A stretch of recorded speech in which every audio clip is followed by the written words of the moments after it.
అత్యాధునిక labs, international collaborations, advanced placements. మీ dream career ని రీచ్ అవ్వడానికి మీ best choice Godavari global university. ఎప్పుడు భయపడలేదు అంటే భయం వేసిన చిన్న చిన్న సందర్భాలు చెప్తా. అదే నేను అనేది అదే, నాకు భయం ఎప్పుడు వేసినా సరే నాలో ఒక సెకండ్ అంటే same I start studying my self, which is what my basic nature. So you do have fear but you it's impossible not to have fear. ఇప్పుడు నేను ఒక ఎపిసోడ్లో చెప్పినట్టు ఎమోషన్స్ అనేది ప్రతి మనిషిలో ఉంటాయి. ఫియరో, డిజైరో, లేకపోతే ఎనీ కైండ్ ఆఫ్ థింగ్. దాన్ని కంట్రోల్ చేయటం మీద మీకు డిఫరెన్స్ ఉంటుంది. ఒకడు చాలా భయపడిపోతూ ఉంటాడు, ఒకడు అసలు భయపడు. అంటే ఉదాహరణకి నేను ఒకసారి ఈ పంజాగుట్టలో ఉండేవాడిని. అక్కడ గ్రేవ్ యార్డ్ శ్మశానం ఉన్నాడు.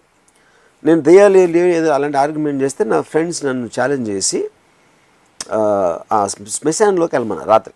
సరే నేను వెళ్ళినప్పుడు ఆ మధ్యలో ఒక మర్రి చెట్టు ఉంది. నేను నడుస్తున్నప్పుడు యాక్చువల్గా నాకు ఈ పాములు ఏమన్నా ఉంటాయని దాని ఫియర్ ఎక్కువ ఉంది యాక్చువల్గా. ఎందుకంటే అది ఫిజికల్ క్వాంటిటీ, అది అన్ని బుష్ పొదలు అనేవి ఉన్నాయి కాబట్టి. సరే నేను మర్రి చెట్టు వరకు నడిచి వెళ్ళేప్పటికి సడన్గా ఒక బాడీ లేచినారు. షాక్ అయిపోయింది ఆబ్వియస్లీ. క్యా సాబ్ ఇద్దరు క్యా కర్రే అన్నాడు. ఆడు సైకిల్ షాప్ కూడా అక్కడ ఉంటాడు. చల్లగా లేస్తున్నాడు, ఇక్కడ పడుకుంటాడు రోజు వాడు. అప్పుడేంటి పాయింట్ ఏంటంటే మాకు ఇమాజినేషన్ లేకపోతే ఏదో ఉంది కాబట్టి పెద్ద ఛాలెంజ్ శ్మశానంలోకి వెళ్ళడానికి. ఆ శ్మశానం పక్కన సైకిల్ షాప్ వాడు చల్లగా లేస్తుందని ఆడు మర్రి చెట్టు కింద పడుకున్నాడు. అంటే వాడికి భయం లేదా? నా ఉద్దేశం ఇమాజినేషన్ లేదా.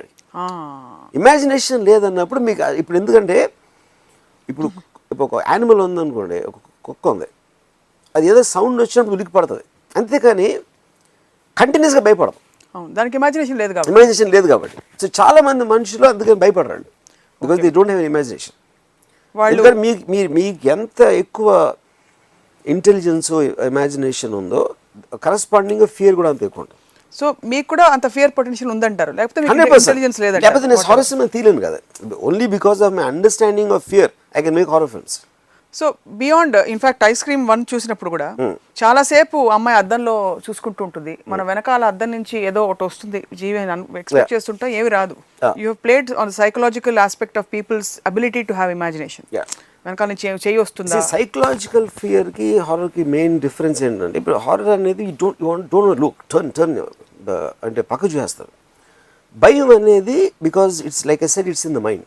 యూనో రెండో పాయింట్ ఏంటంటే, ఒక అన్నిటికన్నా ఎక్కువ భయం నా ఉద్దేశంలో ఎప్పుడు వేస్తుందంటే, నాట్ బికాజ్ యూ సీ దెయ్యం లేకపోతే ఒక వికృత ఆకారం లేకపోతే దానికన్నా ఎక్కువ మీకు తెలిసిన suppose let's say husband and wife వాళ్ళు బెడ్రూమ్లో పడుకుని ఉన్నారు.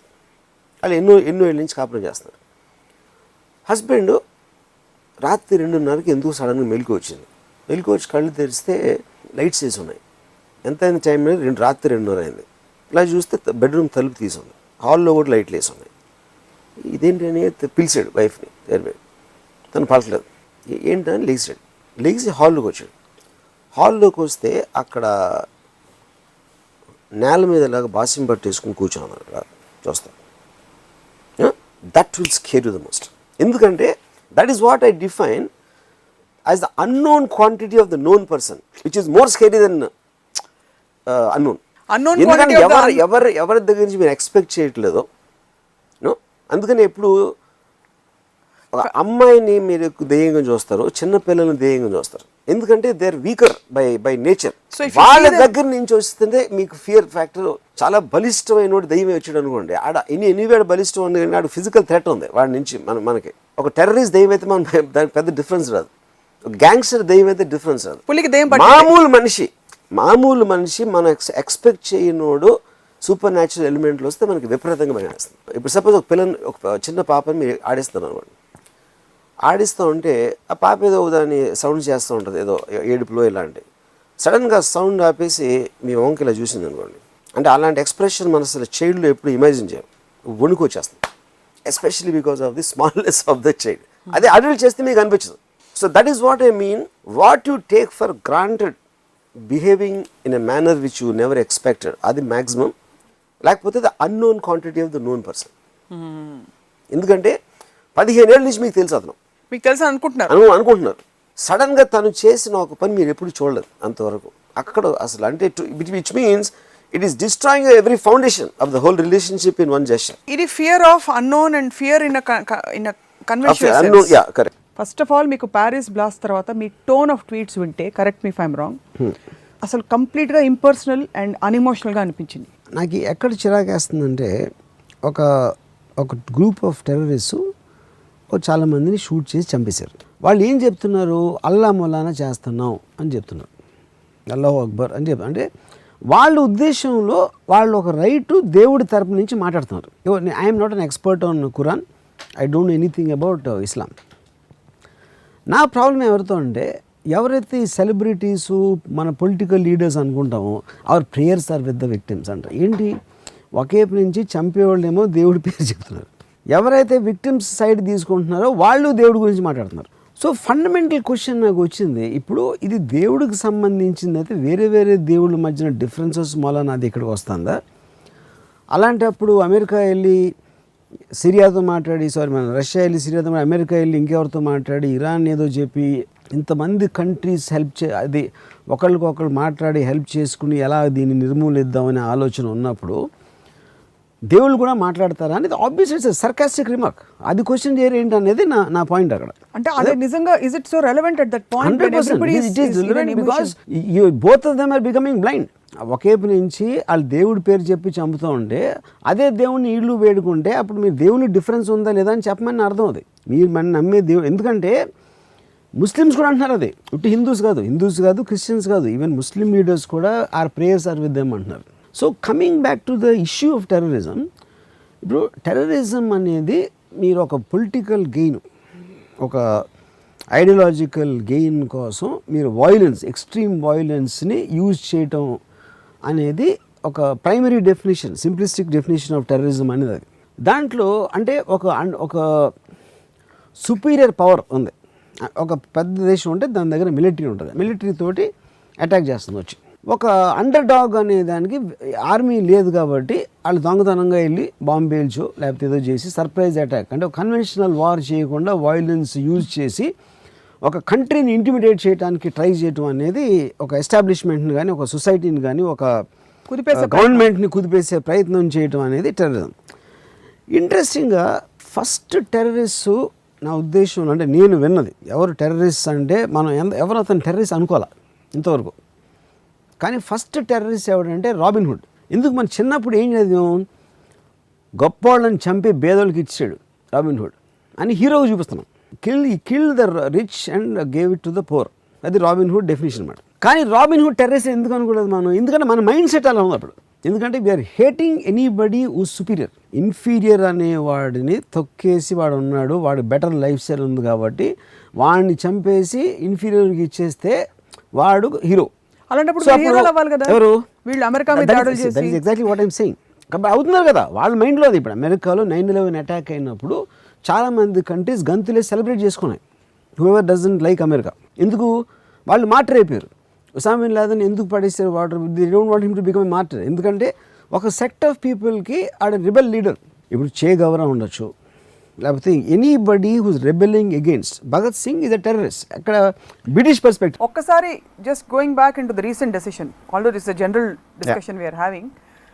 ఈ రీసెంట్ డెసిషన్ వెనక ఆంతర్యం ఏమై ఉంటుందని మీరు అనుకుంటున్నారు? అంటే సడన్గా బ్యాన్ చేసేయాలని ఒక్కసారిగా 1500 వెబ్సైట్లు బ్యాన్ చేయడానికి కారణం ఏమై ఉంటుంది మీ దృష్టిలో? ఇప్పుడు ఒకటి మారల్ ఆస్పెక్ట్, ఇంకోటి గిల్ట్ ఆస్పెక్ట్. గిల్ట్ ఎందుకు ఉంటుంది? Because the very word sex nobody talks about it. ఎందుకంటే బయట మాట్లాడటానికి దానికి ఒక ఎంబారెస్మెంట్ కానీ లేకపోతే ఒక కల్చర్. ఇప్పుడు మన చిన్నప్పటి నుంచి పిల్లలు పుట్టినప్పటి నుంచి పెద్దవాళ్ళు ఎప్పుడు సెక్స్ అనే మాట వాళ్ళ ముందు వాడరు. సో అందరి పిల్లలు కూడా ఎక్కడో ఫ్రెండ్ దగ్గర అక్కడో నేర్చుకుని అక్కడెక్కడో బుక్ చదువు అలాంటిది వాళ్ళు నేర్చుకుంటారు ఫైనల్గా ఎక్కడైనా. సో అదే కండిషనింగ్తో వస్తాం మన అందరం. కానీ లోపల ప్రతి ఒక్కరికి ఇష్టం చూడటం. అప్పుడు నేను నాకు గుర్తుందంటే ఒక నాకు engineering college first year second ఇయర్లో ఉన్నప్పుడు శ్రీదేవి గారి సినిమా వచ్చింది, మలయాళం సినిమా. అక్కడ ఒక పోస్టర్ మీద, ఒక హోర్డింగ్ మీద శ్రీదేవి గారి చీర కొంచెం థై కన్నా కొంచెం పైన ఉంది. మొత్తం కాలేజ్ అంతా వెళ్ళిపోయాం. సినిమా ఏమో చాలా సీరియస్ సినిమా, చాలా మంచి సినిమా, మంచి స్టోరీ. అది శ్రీదేవి గారి చీర అది చెప్పి మేము వెళ్ళిన దానికి సో ఆ పర్టికులర్ సీన్ వచ్చింది. ఆ సీన్లో ఆ చీర కట్టుకో అమ్మ ఈ సీన్లో వచ్చేస్తుందని అందరం కొంచెం సర్దుకుని కూర్చున్నాం. అదేంటి ఆ చీర అది సరిగ్గా అర సెకండ్ పైకి వచ్చేసింది. అప్పుడు స్టిల్ ఫోటోగ్రాఫర్ ఆ టైంలో తీసాడు కాబట్టి అది హోర్డింగ్కి వచ్చేసింది. అది పాయింట్ అక్కడ. సో అప్పుడు ఇంకా మేము అసలు వెళ్ళి చంపేద్దాం అందరినీ, అసలు ఫిల్మ్ మేకర్ని, థియేటర్ని. కానీ సినిమా చాలా మంచి సినిమా, అది వేరే. కానీ మంచి సినిమా చూడటానికి మేము రాలేదు. ఇక్కడ నేను ఎందుకు చెప్తున్నానంటే పాయింట్ మంచి సినిమా కోసం కూడా అది అవసరం పడింది. కానీ వీళ్ళు ఎవ్వరూ కూడా దానికోసం వచ్చానని చెప్పరు. ఎవరి కాళ్ళు వాళ్ళు లోపల కుమిలిపోయి, ఎందుకంటే బయటికి చెప్పడానికి ఎంబారస్మెంట్. ఇది నేను ఎప్పుడు మా ఫాదర్కి మదర్కి చెప్పను. మా ఫాదర్ మదర్ ఎప్పుడు నాకు దాని గురించి డిస్కస్ చేయరు. అందరూ కూడా ఫ్యాబ్రిక్ మెయింటైన్ చేస్తున్నారు. There is social fabric which you are that is what I am coming to. అప్పుడు అందరూ లోపల నాకు తెలియదని నేను అనుకుని, నాకు తెలియదు నా ఫాదర్ ఎవరు అనుకుని, ఫాదర్కి తెలియదని కొడుకు అనుకుని, ఎవరి కాళ్ళు ఒక సీక్రెట్ వరల్డ్లో బతుకుతూ ఉంటారు. వేరే సెక్స్ ఈజ్ కన్సర్న్. మ్యాక్సిమం వాళ్ళ ఫ్రెండ్తోనూ ఇక్కడ అక్కడ షేర్ చేసుకుంటారు. కానీ outwardly they maintain a certain secrecy. Sex అంటే మనకు తెలియదు అని. ఫస్ట్ టైం ఇవాళ నేను డ్రాయింగ్ రూముల్లో పాన్ గురించి డిస్కషన్ అంటున్నాను. ఏది గవర్నమెంట్ బ్యాన్ తర్వాత. ఎందుకు సడన్గా టీవీలో వచ్చేసింది, టీవీ9లో వచ్చేసింది, NDTVలో వచ్చింది, CNN-IVNలో పాన్ వచ్చేసేటప్పటికి అదొక యాక్సెప్టబుల్ టర్మ్ అయిపోయింది ఇప్పుడు మాట్లాడటానికి. అంతకుముందు ఎప్పుడు డ్రాయింగ్ రూమ్లో పాన్ అనే మాట నేను ఇనుండి కదా అసలు యాక్చువల్గా. సో ఇది తెలియకుండా మంచి చేస్తున్నట్టారు అయితే నా దృష్టిలో చాలా మంచిది. Okay, one point. ఇంకోటి ఏంటి, కమింగ్ బ్యాక్ టు ఎందుకు చేసింది అనేది, ఇప్పుడు ఆ గిల్ట్తోనే వచ్చి పిల్లలు చెడిపోతారు, పిల్లలు చూసేస్తారు అని. అసలు పిల్లలు చూస్తే ఏమవుతుందని నాకు అర్థం కాదు. పిల్లలకి సెక్షువల్ అవేకనింగ్ రానప్పుడు అసలు ఇమేజెస్కి మీనింగ్ ఉండదు. ఇప్పుడు నాకు ఫస్ట్ నా మెమరీలో నేను చిన్నప్పటి నుంచి అమ్మాయిలు చూసాను, చిన్నప్పటి నుంచి ఫోటోలు చూశాను, పాటలు చూశాను, హీరోయిన్స్ పాట. నేను అనేది ఏంటి, నేను 5, 7, 6, 7 ఉన్నప్పుడు ఎప్పుడు నాకు 16, 15 అలాంటి ఏదో ఏజ్ వచ్చినప్పుడు ఫస్ట్ టైం అమ్మాయిలు అనేది, ఎందుకు అది న్యాచురల్ డివైన్ ఇన్స్టింక్ట్ నా బాడీలో ఒక మార్పు వచ్చింది కాబట్టి అప్పుడు నేను అమ్మాయిలు వేరేగా చూస్తాను. అది పాన్ ఉన్నా ఉండకపోయినా, సినిమా ఉన్నా ఉండకపోయినా, అది సినిమాలు కనిపెట్టక ముందు నుంచి స్త్రీ పురుషులు అనే ఒక సిస్టమ్ వచ్చినప్పటి నుంచి అదే జరుగుతుంది. సో పిల్లలకి అసలు ఇమేజెస్కి మీనింగే తెలియదు, అసలు they won't react are connect to it. అది యాక్చువల్ ట్రూత్ అది. కానీ మన పిల్లలు చూసేస్తారు, చూస్తే ఏమవుతుంది అని క్వశ్చన్ అడగకుండా ఇప్పుడు పిల్లలు చూస్తారు, వైలెన్స్ చూస్తారు, అక్కడ డెడ్ బాడీస్, వార్ చూస్తున్నారు, టెర్రరిజం, బాంబులు అని అయిపోయారు, వాళ్ళు వెళ్ళి క్రిమినల్స్ అయిపోతారా? Same thing here. It is an ఇమేజ్కి ఐదర్ మీ కనెక్షన్ ఉంటుంది లేకపోతే ఉండదు, అందుకనే ఉండదు. కానీ మనం అందరినీ అసలు వాళ్ళని కాపాడేయాలి, అది ఎందుకు కాపాడాలి, ఏంటి అసలు నష్టం ఏంటి, దాన్ని ఆలోచించుకుని అసలు పిల్లలు చూస్తే ఏమవుతుంది అనే దాని మీద కాన్సన్ట్రేట్ చేయాలి. బంధం అంటే ఏమిటి first of all? Obviously the most easiest explaining అంటే ఒక రిలేషన్షిప్లో ఒక స్ట్రెంగ్త్ ఉంటుంది. అంటే ఆ స్ట్రెంగ్త్ అనేది డిగ్రీ వేరే అవ్వచ్చు, కానీ ప్రతి మనిషికి ఒక సెన్స్ ఆఫ్ బిలాంగింగ్ అంటే కొడుకుతోనో లేకపోతే భార్యతోనో లేకపోతే ఏదో ఒక విధమైన రిలేషన్షిప్ అనేది ఒక గ్రూప్ లాగా ఫామ్ అవుతారు. అండ్ దాన్ని ఐసోలేట్ చేసి నేను, నా వాళ్ళు, నా ఫ్రెండు, నా భార్య, నా కొడుకు, that is I think the nearest to that. ఒక sense of belonging, sense of identity, yeah. అంటే నేను, నాకు కావలసిన వాళ్ళు, నాకు సంబంధం ఉన్నవాళ్ళు. ఐ థింక్ ఒక ఇన్స్టింక్టివ్గా ప్రతి జీవికి అదొక ఐడెంటిటీ ఉండదు. Identity is right word actually, more than belonging. So most important బంధం ఒక మనిషి జీవితంలో, అఫ్ కోర్స్ అది వ్యక్తిగతం కావచ్చు ఒక్కొక్కరికి. What do you think is the most significant relationship? అంటే ఇన్ టర్మ్స్ ఆఫ్ మదర్ సన్నా, హస్బెండ్ వైఫా, బ్రదర్ సిస్టరా? అంటే ఒకటి, ఇప్పుడు నాకు mother son, brother sister, husband wife అనేది they are very generalised terms. అంటే ప్రతి బ్రదరు ఒకలాగా ఉండడు, ప్రతి వైఫ్ హస్బెండ్ ఒకలాగా ఉండదు. Obviously they're different people. కానీ ఏంటి, సొసైటీలో మీకు ఒక రెస్ట్రిక్షన్ అనేది మనకు రామాయణ కాలం నుంచి వస్తుంది. ఏంటి, ఫాదర్ని గౌరవించాలి, ఫాదర్ని ఇలా చూడాలి, లేకపోతే భార్య భర్త మాట వినాలి, తమ్ముడు అన్నయ్యని గౌరవించాలి. సో ఇవన్నీ కూడా మనకు ఒక స్ట్రిక్చర్స్లోంచి వస్తాయి. కానీ రియల్ లైఫ్లో వాళ్ళ పర్సనాలిటీ, వాళ్ళ క్యారెక్టర్స్ బట్టి అది మారుతుంది. ఫర్ ఎగ్జాంపుల్, ఇప్పుడు నేను, మై బ్రదర్, ఆబ్వియస్లీ మేము చిన్నప్పటి నుంచి ఒకే ఇంట్లో పుట్టాం, ఒకే స్కూల్కి వెళ్ళాం. బట్ తను నేను అసలు ఎక్స్ట్రీమ్ ఆపోజిట్ పీపుల్. అసలు నాకు సంబంధం మీ ఆలోచించడానికి కానీ, మా టేస్ట్లు కానీ, మా సెన్సిబిలిటీస్ కానీ. ఐ డోంట్ థింక్ మీ ఇద్దరం ఒక 6 నెలలకు ఒకసారి మాట్లాడుకుంటాం. కానీ that doesn't mean I don't have a relationship. ఎందుకంటే నా రిలేషన్షిప్ నేను ఎప్పుడు ఒక కంటిన్యూస్గా ఎవరినో పలకరించి, ఎవరితోనో మాట్లాడి, ఎలా ఉన్నారు, ఏం చేస్తున్నావు, అన్ని బాగోగులు తెలుసుకుని దాన్ని ఆ స్పేస్లో నేను ఉండను కాబట్టి నా కాంటెక్స్ట్లో బంధాలు అనే దానికి మీనింగ్ అనేది I mean at least it can't be match or it can't be measured in the same degree. So మీకు బంధాలు ఉన్నాయని అనుకోవాలా లేవని అనుకోవాలా? Because I would say 2 ways. డెఫినెట్గా ఉన్నాయి. Very fact that I think about my brother, అందుకని ఉంది. కానీ ఆ థింక్ చేసి దాని గురించి ఏం చేస్తున్నాను అనేది మీరు ఒక సోషల్ మెజర్మెంట్ లెవెల్లో ఆ డిగ్రీ లేకపోతే అది లేనట్టు. For example my daughter came చేస్తున్నాం, ఒక నెల ఉంది తను ఇక్కడ. ఆ నెలలో నేను మ్యాక్సిమం కలిసి ఉంటే అరగంట కలిసి ఉంటాను. మొత్తం అమెరికా నుంచి తను వచ్చి 4 రోజులు హైదరాబాద్లో ఉంటే నేను హైదరాబాద్లో ఉండి అరగంట కలిసాను. సో అది బంధం ఉందా లేదా అనేది వెరీ వెరీ డిఫికల్ట్. ఎందుకంటే మామూలుగా మన ఎంతో క్లోజ్ చాలా బంధం అంటే పొద్దున్న సాయంత్రం మధ్య. ఇప్పుడు అమితాబ్ బచ్చన్ అభిషేక్ బచ్చన్ ఉన్నారు, గంట నేను కూర్చుంటే 3 సెల్ ఫోన్లు మాడుకుంటారు, లేకపోతే కలుస్తారు, లేకపోతే వచ్చి కౌగులించుకుంటారు. సో అది ఇప్పుడు అది డిగ్రీకి సంబంధించింది.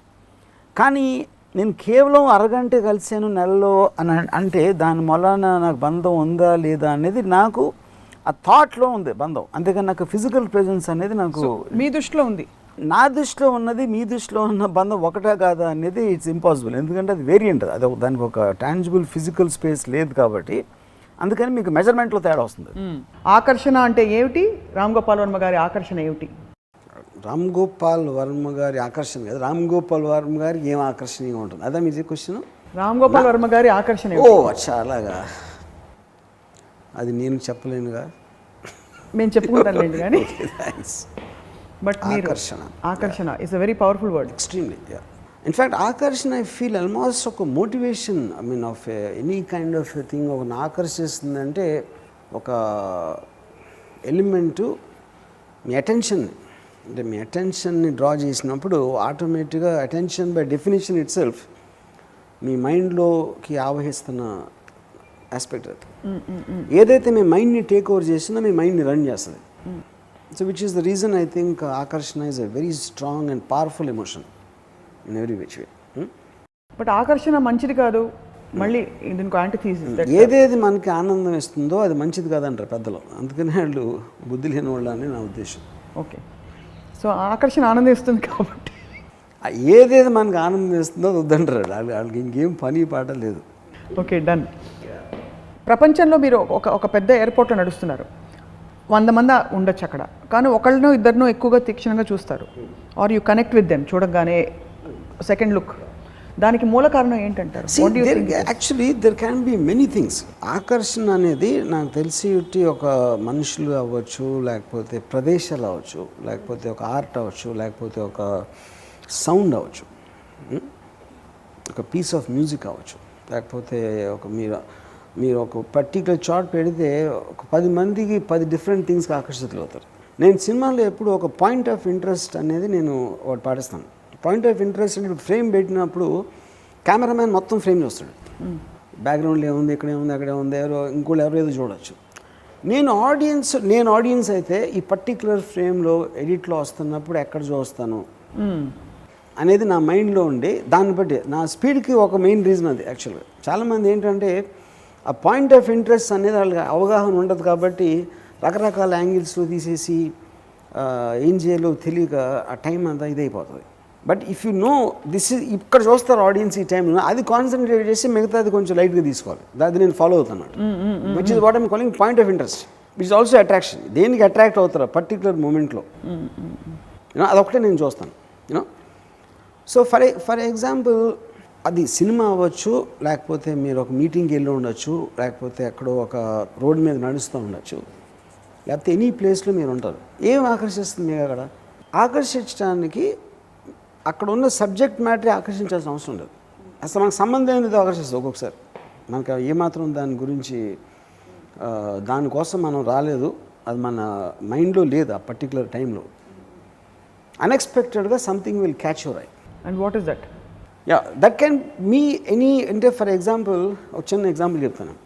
వైఎస్ రాజశేఖర్ గారు పోయినప్పుడు ఒక లైవ్ వచ్చింది, ఆయన ఫ్యూనరల్, ఆయన బాడీ పెట్టారు, ఆల్ ది బిగ్ షాట్స్ మొత్తం అందరూ స్టేట్లో ఉన్న సెలబ్రిటీస్ కానీ పెద్ద లీడర్స్ కానీ అందరూ వస్తున్నారు. నేను చూస్తున్నప్పుడు నేను వీళ్ళందరినీ వదిలేసి ఒక స్టాఫ్ అతను అప్పుడప్పుడు కొంచెం పర్ఫ్యూమ్ చల్లుతున్నాడు. ఆయన ఎవరు చూడరు అక్కడ.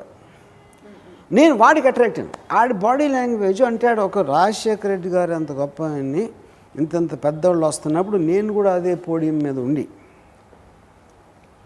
నేను ఏదో చేస్తున్నా అని వాడికి ఒక సెల్ఫ్ ఇంపార్టెన్స్ చేసుకుని చేయాల్సిన దానికన్నా ఎక్కువ చేస్తున్నాడు. సో నేను వాడికి అట్రాక్ట్ అయ్యాను.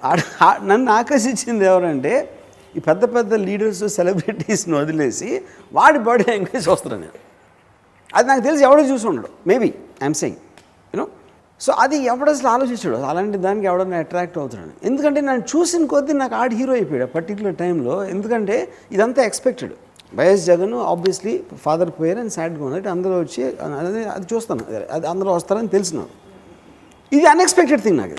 Unusual and unexpected. That's true. అలాంటి క్యారెక్టర్స్లో ఉంటాడని నేను ఎక్స్పెక్ట్ చేయలేదు. ఓకే. సో ఆకర్షణ అనేది అంటే అతను మందగాడ కాదు, అతను పవర్ఫుల్గా కాదు, ఒక పర్టిక్యులర్ విషయంలో అన్ఎక్స్పెక్టెడ్ థింగ్ వచ్చింది. నా ఫోకస్ అక్కడికి వెళ్ళిపోయింది. For more videos, please subscribe to iDream.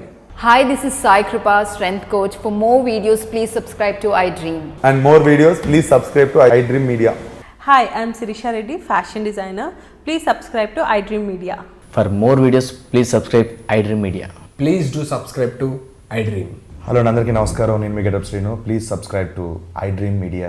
iDream అంటే నా కళల ఛానల్ను సబ్స్క్రైబ్ చేసుకున్న నోరు తిరుగుతలేదు, మీరైతే గంట గుర్తు కొట్టండి.